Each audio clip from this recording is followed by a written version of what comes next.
안녕하십니까. 2년차 윤인창입니다. 오늘 주제는 바리코스 베인의 진단과 치료입니다.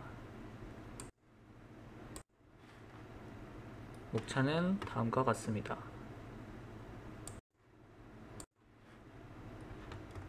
모세혈관 확장증, 하지정맥류, 정맥 궤양까지 이르는 질환을 크로닉 베너스 디지즈라고 하며 이 중 하지정맥류를 다루겠습니다. 하지정맥류는 슈퍼피셜 베인인 허벅지의 그레이트 사피너스 베인, 종아리의 스몰 사피너스 베인이 역류되어 확장되어 있는 상태를 의미합니다.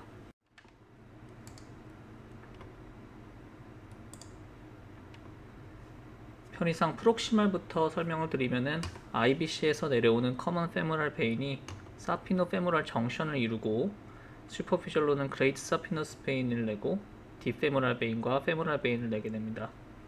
그레이트 사피너스 베인은 허벅지의 내측을 따라 종아리 내측까지 내려가게 됩니다. 스몰 사피너스 베인은 팜리티알 베인과 사피노 팜리티알 정션을 통해 합류를 하게 됩니다.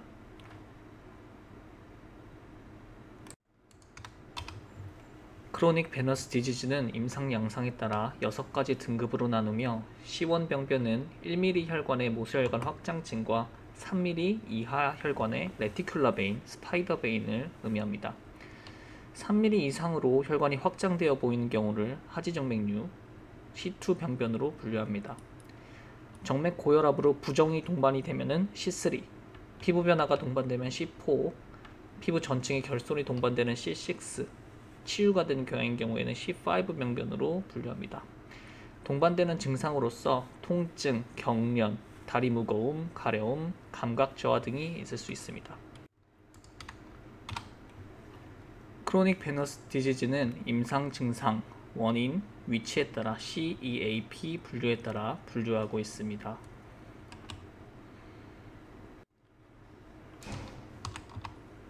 진단은 임상 양상과 함께 듀플렉스 초음파 검사를 이용합니다. 우리 병원의 검사 보고 양식입니다. 슈퍼피셜 베인의 경우 0.5초 이상, 딥베인인 경우 1초 이상을 역류 기준으로 보고 있으며 사피노 페모랄 정션에서부터 하반까지 리플럭스가 모두 있는 경우를 GSV에 유의미한 리플럭스가 있는 것으로 봅니다. 빌로우니에만 리플럭스가 있는 경우는 유의미하게 보지 않고 있습니다. 이 사람 같은 경우에는 레프트엔 없고 라이트 레그에만 리플럭스가 있는 것으로 확인이 됩니다. 검사는 프록시말에서부터 진행하며 사피노 페모랄 정션부터 확인합니다. 빨간 네모 부위를 초음파로 보고 있는 것이며 화살표 체크한 디스탈 부위를 손으로 눌러 프록시말로 피를 짜내게 됩니다. 정상인 왼쪽 다리 먼저 보시면은 앞에 보이는 파형이 짠에서 생긴 파형이고 뒷다리는 짧은 파형이 거꾸로 역류하는 파형으로 0.5초 미만이 정상입니다. 오른쪽 다리 같은 경우 짜내준 후 0.5초 이상, 거의 3초 이상 역류가 발생하는 것을 확인할 수 있습니다. 디스탈로 진행하면서 검사를 하게 되고 마찬가지로 왼쪽 다리에 비해 오른쪽 다리에 지속적으로 0.5초 이상의 역류가 관찰되고 있습니다. 마찬가지로 오른쪽 다리에 0.5초 이상의 역류가 확인되고 있습니다.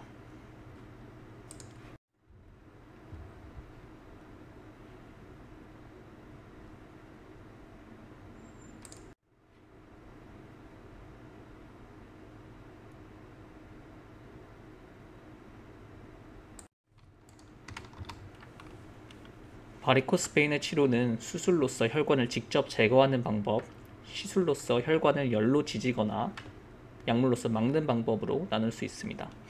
우리 병원에서 주로 시행하는 하이 라이게이션 앤 스트리핑, 그리고 라디오 프리퀀시 어블레이션, 그리고 베나실에 대해서 설명드리겠습니다. 인기날 크리즈를 통해서 3-4cm 정도의 인시전을 넣게 됩니다.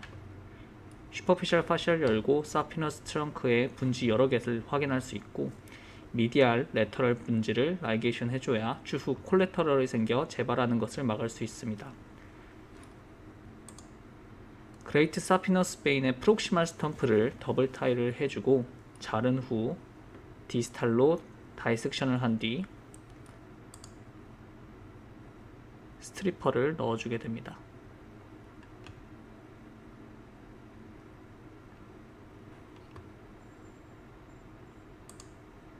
이렇게 무릎 주변으로 스트리퍼 팁이 확인이 되면은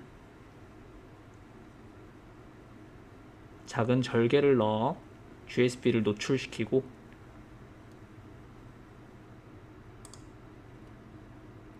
스트리퍼를 통과시키게 됩니다.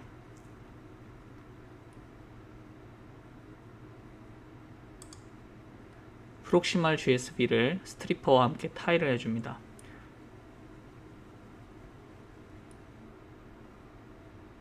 프록시말 엔드에는 혈관을 스트리핑 해줄 헤드를 끼워 넣게 되고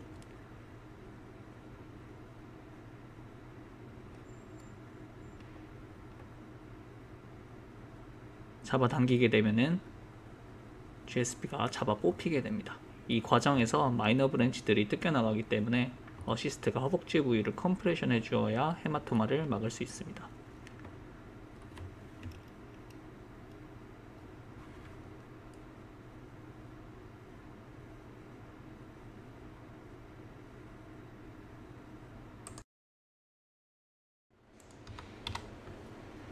하이 라이게이션 앤 스트리핑과 엔도베스큘러 테라피의 예후가 크게 다르지 않기 때문에 수술적 치료를 우선적으로 고려하진 않습니다.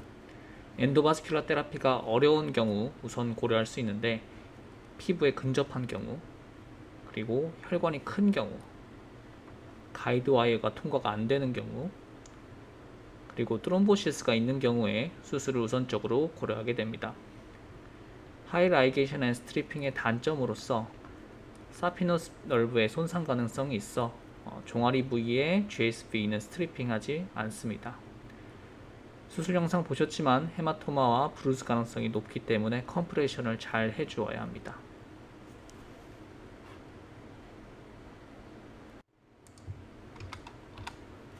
다음으로 엔도바스큘라 트리트먼트 중 열을 이용한 RFA를 소개드리겠습니다.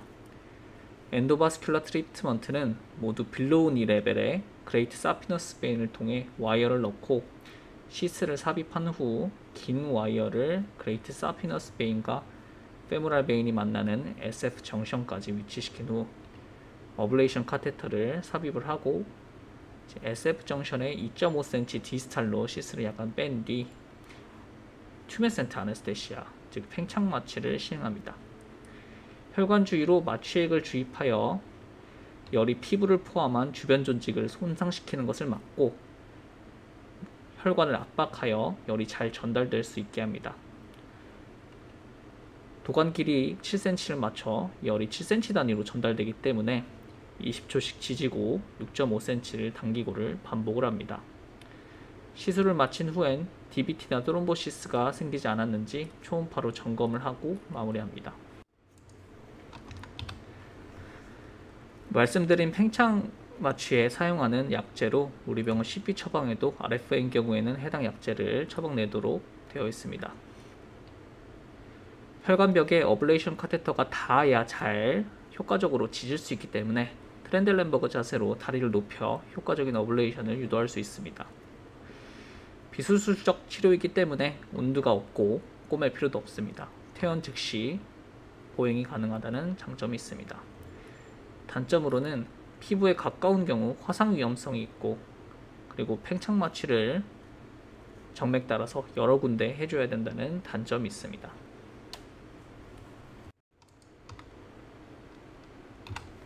다음으로 베나실은 우리가 수술장에서 주로 쓰는 스킨본드와 구조가 유사한 사이아노 아크릴레이트를 혈관 내로 주입하여 혈관을 물리적으로 붙이는 시술입니다. RFA와 마찬가지로 카테터를 SF 정션 상방에 위치시킨 후 글루건과 동일한 원리의 전용 기구를 이용하여 0.1cc씩 본드를 뿌리게 됩니다. 영상과 마찬가지로 근위부 혈관을 초음파로 압박을 하면서 본드가 혈관을 굳히는 시간을 벌어줘야 합니다. 처음엔 3분 동안 굳히게 되고 그 이후엔 30초씩 굳히게 됩니다. 3cm씩 카테터를 당기면서 반복 작업을 합니다. 따라서 3cm마다 혈관이 굳는 구조라고 보시면 되고 마찬가지로 시술 후에는 DVT나 트롬보시스가 생기지 않았는지 초음파로 확인하고 마찬가지로 운드가 없고 치료 성적은 RFA와 유사한 것으로 알려져 있습니다. 팽창 마취가 필요 없어 카테터 부위만 국소 마취하고 진행할 수 있고, 단점으로는 롱텀 아웃컴 연구가 없다는 것이고, 일부 환자에서 알레르기 반응 및 플레바이티스가 유발된다는 보고가 있습니다. 사진은 알레르기 반응이 일어났던 환자로 일반적인 알레르기 약제 사용 후에 호전되는 양상을 보이고 있습니다. 구조상으로 말씀드린 대로 3cm마다 굳히기 때문에 세그멘탈 클로즈가 된 것이 RFA와의 차이점입니다.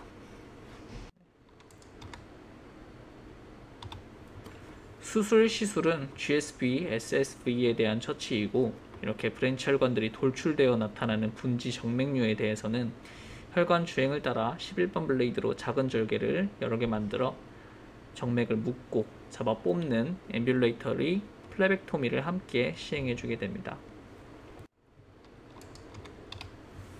마지막으로 환자에게 설명해 주어야 할 내용들입니다. 대부분의 하지정맥류, 하지의 만성정맥 질환은 약물, 압박 스타킹의 치료로 호전되는 경우가 많습니다. 의미 있는 역류가 확인된 경우에도 증상의 정도와 환자의 증상이 삶의 질에 미치는 영향을 고려하여 수술 여부를 결정하게 됩니다. 시술 후에도 재개통이 됨에 따라 재발하는 경우도 3년 내 30%로 높아 재시술이 필요할 수도 있습니다. 특히 다리 불편감으로 확인된 바리코스 베인 혹은 리플럭스를 치료한 노인 환자의 경우 다리 불편감의 원인이 여러 가지가 동시에 있을 수 있기 때문에 시술 후에도 증상이 지속될 수 있습니다. 시술 후 DVT 가능성에 대해 설명해야 하며 1, 2주 후 초음파 팔로업을 하게 됩니다. 수술을 한 경우 압박붕대를 하더라도 출혈이 지속적으로 있을 가능성이 있고, RFA의 경우 피부 화상을 입을 가능성이 있으며, 베나실의 경우 알레르기 가능성에 대해 설명해 주어야 합니다. 참고 문헌입니다. 경청해 주셔서 감사합니다.